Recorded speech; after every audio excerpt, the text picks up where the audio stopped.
അഴിമതിയും ക്രമക്കേടും പുറത്തു കൊണ്ടുവന്നാൽ മാധ്യമങ്ങളെ കയ്യേറ്റം ചെയ്യുകയും കൊലവിളി നടത്തുകയും ചെയ്യുന്ന സംഭവങ്ങൾ ഈ അടുത്തിടെ ഏറെ വർദ്ധിച്ചിട്ടുണ്ട്. ഇതിൽ ഏറ്റവും ഒടുവിലത്തെ ഇരയാണ് ആലപ്പുഴയിലെ ന്യൂസ് 18 വാർത്താ സംഘം. കണ്ടല്ലൂർ ഫാർമേഴ്സ് സഹകരണ ബാങ്ക് തട്ടിപ്പുമായി ബന്ധപ്പെട്ട വാർത്ത റിപ്പോർട്ട് ചെയ്യാനെത്തിയപ്പോഴായിരുന്നു ആക്രമണം. കോൺഗ്രസ് നേതാവ് ബിജു ഇരിക്കിന്റെ നേതൃത്വത്തിൽ ഡ്രൈവർ ശ്രീകാന്തിനെ ആക്രമിച്ചു. ആലപ്പുഴ റിപ്പോർട്ടർ ശരണിക്ക് നേരെ കൊലവിളി നടത്തുകയും ചെയ്തു. ഹലോ ഹലോ ഹലോ ഹലോ ആലത്തോടല്ലേ പ്ലീസ്. മനസ്സിലായി നിങ്ങൾ പോലീസിനെ വിളിക്കും.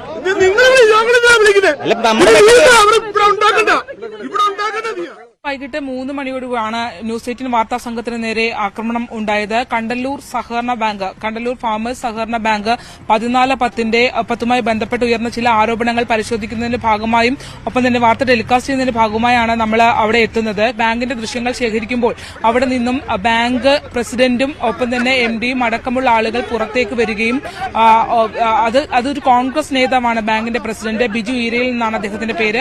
അദ്ദേഹത്തിന്റെ നേതൃത്വത്തിലുള്ള ഒരു സംഘമാണ് പുറത്തേക്ക് വന്ന മാധ്യമപ്രവർത്തകർ, ഞാൻ ഉൾപ്പെടെയുള്ള മാധ്യമപ്രവർത്തകരെ ആക്രമിക്കുന്നത്.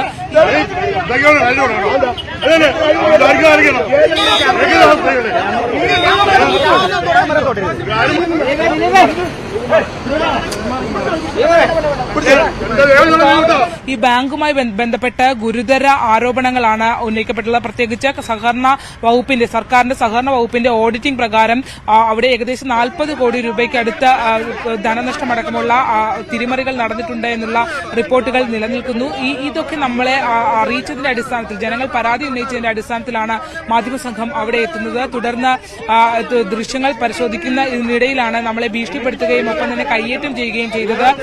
ഈ സംഭവത്തിൽ ന്യൂസ് 18 മാധ്യമസംഘത്തിൽ ഉണ്ടായിരുന്ന ശ്രീകാന്ത് എന്ന ആൾക്ക് പരിക്കേറ്റിട്ടുണ്ട്. റിപ്പോർട്ടേഴ്സായ ഞാനും ഒപ്പം പ്രശാന്തിനും, നമ്മുടെ ക്യാമറമാൻ പ്രശാന്തിനും അത്തരത്തിൽ പരിക്കേൽക്കുന്ന സാഹചര്യം ഉണ്ടായി. ആലപ്പുഴ ജില്ലാ പോലീസ് മേധാവി ചൈത്ര തെരേസ ജോണിന് വിവരം അറിയിച്ചു. തുടർന്ന് ആണ് അവിടെ പോലീസ് സംഘം എത്തുന്നത്. കനകക്കുന്ന് പോലീസ് സിയുടെ നേതൃത്വത്തിലുള്ള സംഘമാണ് എത്തിയതെങ്കിൽ പോലും അവിടെയും അത്ര അനുകൂലമായ ഒരു സാഹചര്യം പോലീസിന്റെ ഭാഗത്തുനിന്ന് ഉണ്ടായിരുന്നില്ല. ജനങ്ങൾ നേരത്തെ തന്നെ പോലീസിനെതിരെ അവിടെ ആരോപണം ഉന്നയിച്ചിരുന്നു. അതായത് ഈ ബാങ്കുമായി ബന്ധപ്പെട്ട അഴിമതി അടക്കമുള്ള കാര്യങ്ങൾ പരാതി നൽകിയാൽ പരാതി നൽകാൻ ശ്രമിക്കുന്ന ആളുകളെ ആക്രമിക്കുന്ന രീതിയാണ് ഉണ്ടാവുന്നത്. അത്തരത്തിൽ ആക്രമണം നേരിട്ട ആളുകൾ അവിടെ ഉണ്ട്. പക്ഷേ കനകക്കുന്ന് പോലീസിൽ പരാതി നൽകിയിട്ടും അവർ ഭീഷണിപ്പെടുത്തി പരാതി ഒത്തുതീർപ്പാക്കാൻ ശ്രമിക്കുന്നുവെന്ന ആരോപണവും ഉണ്ടായിരുന്നു. അത്തരം കാര്യങ്ങൾ കൂടി ശരിവെക്കുന്ന രീതിയിലായിരുന്നു അവിടെ കനകക്കുന്ന് പോലീസിന്റെ ഭാഗത്തു നിന്നുണ്ടായിട്ടുള്ള ആദ്യഘട്ടത്തിലുണ്ടായ നീക്കം. വീണ്ടും അവിടെ നമ്മൾ വാർത്ത ചിത്രീകരിക്കുകയും അത് പൂർത്തീകരിക്കുന്നതിന്റെ ഭാഗമായി നിൽക്കേണ്ടി വന്നപ്പോൾ വീണ്ടും തികച്ചും സംഘർഷഭരിതമായ സാഹചര്യത്തിലേക്ക് കാര്യങ്ങൾ നീങ്ങുകയും ചെയ്തു.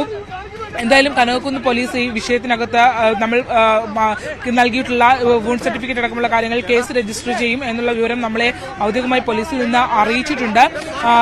ഈ ബാങ്കുമായി ബന്ധപ്പെട്ടുള്ള അഴിമതികൾ ഒപ്പം തന്നെ ക്രമക്കേടുകൾ ഇവ ചൂണ്ടിക്കാട്ടിയ ആ പരാതിക്കാരനായ വ്യക്തി നമ്മളോടൊപ്പം ഉണ്ടായിരുന്നു. ഈ കായംകുളം സ്വദേശിയായ വ്യക്തിയെ നമ്മുടെ വാഹനത്തിൽ കയറി ആക്രമിക്കുകയാണ് ഉണ്ടായത്. എന്തായാലും കൂടുതൽ പോലീസ് നടപടികൾക്ക് വേണ്ടി മുന്നോട്ട് പോകും. ഒപ്പം തന്നെ ഈ ക്രമക്കേടുമായി ബന്ധപ്പെട്ട തുടർ പരാതികളും പ്രശ്നങ്ങളും ഒപ്പം തന്നെ ഉന്നയിച്ചിട്ടുള്ള വിവരങ്ങളും അടക്കമുള്ള കാര്യങ്ങളും വരും ദിവസങ്ങളിൽ മാധ്യമപ്രവർത്തകർ എന്ന നിലയിൽ മാധ്യമധർമ്മം പാലിച്ചുകൊണ്ട് തന്നെ നമ്മൾ പുറത്തേക്ക് കൊണ്ടുവരികയും ചെയ്യും.